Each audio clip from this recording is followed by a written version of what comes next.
Please help support the channel by visiting our Amazon store, affiliate link below. Hey, what's going on everyone? My name is Matt Jarbo. This is the Mundane Matt channel, and I'm not gonna lie, this story is hysterical to me. Jewish-themed Cards Against Humanity recalled for offensive content. Now, no, this isn't coming from their online store or anything like that. This is coming from officially licensed retail copies of the game from Target. Seriously. Cards Against Humanity has become the popular naughty parlor game du jour for many, but the party game for horrible people may have just gone too far. I think that depends on who you talk to. Okay, I really think that depends on who you talk to. Target is reportedly having to recall a Jewish-themed version of Cards Against Humanity called the Chosen People Pack due to the game causing major controversy on social media. And we can see some tweets here from Mike Lieber. So they've got the packs, the Chosen People packs that are on clearance. I kind of want to race over to my local Target today to see if I can get my hands on them for no other purpose than this is going to be a collector's item. So we got this nice festive Chosen People pack. Dreidel, menorah. Is that the Oscar? Is that the Oscar? That's kind of interesting, isn't it? Not everyone in Hollywood is Jewish. Max Temkin. Not everyone in Hollywood is Jewish, just like the vast majority. You got the Star of David. You got what looks like a gavel. You got Gandalf's pipe. All right. I don't know what this little thing is on over here, but the Dreidel is kind of cool. Open it up. Torturing Jews until they say they're not Jews anymore. Oh, that's horrible. That's horrible. That's horrible. The part of Anne Frank's diary where she talks about her vagina. See, here's the okay, look. This one, there's actually context to that. So the Anne Frank Foundation, or whatever it's called, right? The ones who have control over her diary have tried to suppress for many years the passages in her diary about her sexuality and her coming into her sexuality. There is a passage in there where she straight up like starts describing her pubic hair, like the coarseness of it. It's there. And the thing is, you know, yeah, you're talking about a 13-year-old girl hiding in an attic from the Nazis, but it still is. When I read the Anne Frank diary when I was in school, when I was in elementary school, I think, or early or middle school, maybe, you know, that was a time when we were kind of all going through the same thing. It was meant to be a relatable piece of news. It's meant to be a relatable story about the tragedy and struggle of this young woman who also was coming into her own. And this particular passage was cut out of the book I read. It wasn't until a few years ago when this started kind of making its way back up. And I'm sorry. I think it should be in there. I think it's if you want the full Anne Frank experience, you can't start slicing off the naughty bits you don't want to talk about. You know, I mean, if there was a whole passage in there about how she really had a fetish for foreskin, I could maybe understand that. But this is a situation where you don't have that at all. It's just her talking about her body and the changes that go with it. Christ, the show Big Mouth on Netflix deals in that kind of stuff very heavily. Anyway, so then you have the black card here. Can't you see the Jews are behind everything? The banks, the media, even the part in Anne Frank's diary where she talks about her vagina. Give me the point. Give me the point. Give me the point. I win. I win. I totally win. And then, so that's it. So this guy's upset. He's upset because you've got these particular things. I think that's ridiculous. I think that's hysterical. But they complain to Target. Available at your local Target. Despicable beyond. Well, Mike Lieber, I have to ask the question. What is it despicable beyond? Comprehension, imagination, Anne Frank's vagina. What is it, man? You gotta finish that sentence. You gotta finish that sentence. But he was upset. So now the Hollywood Reporter reports that Target has issued the following statement over Twitter in response to the post, saying, "We are aware of this extended card pack from the game Cards Against Humanity and are in the process of removing it from our stores." The retailer's official Twitter account replied to a user who pointed out the game's content.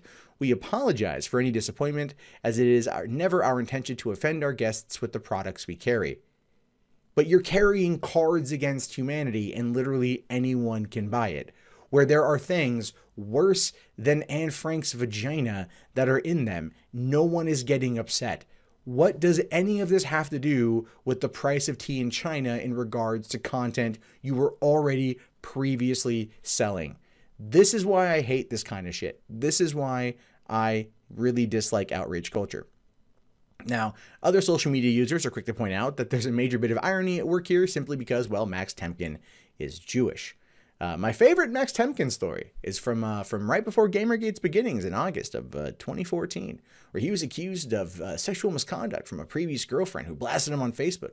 He, of course, took to his blog and denied everything, apparently under the guise of Zoe Quinn, who reportedly had co-written part of that blog post. A woman coming out now, whole #MeToo, helped cover, helped a friend explain away an accusation 3 years ago. Where's that coming up now, right? Anyway, I'm just saying there's that. And then, of course, Max Temkin was lambasted by the progressive gaming media as a result of him denying anything had happened with his former girlfriend. Just kind of, shows you a little bit of who these people are. And now we find out that they might have gone a bit too far with the Chosen People pack. Now, the thing is, there's going to be a lot of people out there that are probably not going to dig the Chosen People pack part of this whole thing. Totally understand that too. I do. I totally understand that. They're not going to be happy with it because they're going to be like, wait a minute. Who says they're the chosen people? Or you might get some more pro-Islam people coming out saying like, wait a minute. Where's the halal version of Cards Against Humanity? Right? The no bacon pack. They should totally do that, but then they'd probably run the risk of angering somebody. Or hell, both packs are just going to anger the Aryans. So nobody wins. But then again, it's a horrible game for horrible people, right? It's part of the fun. So yeah, having a card up there about Anne Frank's vagina, and I know I've mentioned that multiple times in this video, is hysterical to me because that's what triggered somebody in order to get this pulled. Now, it says here, if anything, it's been more of a miracle that Cards Against Humanity has achieved such big success and continuous expansion without more widespread backlash over the years. In an era where people seem to be so easily triggered by things that are marginally offensive, a game where the goal is saying the most offensive thing possible would seem like an easy target for the SJW crowd. And yet Cards Against Humanity has become a phenomenon, proving that people do in fact loosen up a bit and have fun with humor. Well, let's also be fair here. I mean, let's actually be fair here. As I mentioned before, who's Max Temkin good friends with? One of the Queen's social justice warriors herself, Zoe Quinn. As a result, he's untouchable. He's off limits. Because he's one of the good guys. That's what he is. He's one of the good guys. So very much they're not going to touch him. They're never going to levy at him the criticism they'd levy at me for making the same game. It's cronyism at its finest. Which is one of the reasons why I do find this in even though I don't agree with Target's reaction, I find it ironic, I find it hysterical, I find it absolutely just simply because just how ridiculous the whole thing is. So Target's currently in the process of getting the Chosen People pack out of stores. No doubt it's going to be a big thing. And honestly, yeah, it would. You're looking at this thing. You know these are going to sell well. Right? Like I'll head over to Target tonight. I'll head over there today and I'll be like, so can I buy like a whole bunch of these packs?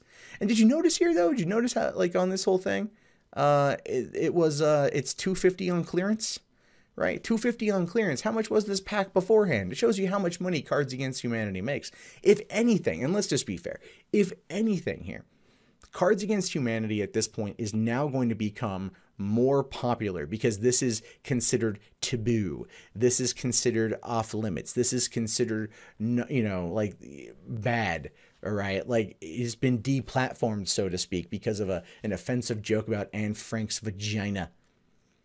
And if you get mad how many times I've said that, she's kind of been dead for a while. I don't think she cares.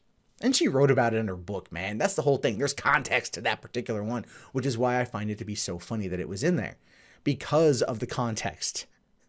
But that being said, this is now going to be a collector's item. This is now going to be probably something they add into the online game in order to make it more fun and further push it. Actually, to be honest, to be fair, as laughable as this is, the only people here that are going to walk away completely unscathed and better off is going to be Max Temkin and the folks from Cards Against Humanity. That's just how it is, because there's no such thing as bad publicity, especially when you deal in the taboo. So anyway, what are your thoughts on this? Let me know in the comments below. My name is, of course, Matt Jarbo. This has been the Mundane Matt channel. If you haven't already, thumbs up the video, subscribe to the channel, and check back often for more content from me. In fact, if you want to see more content from me, you can do so right now.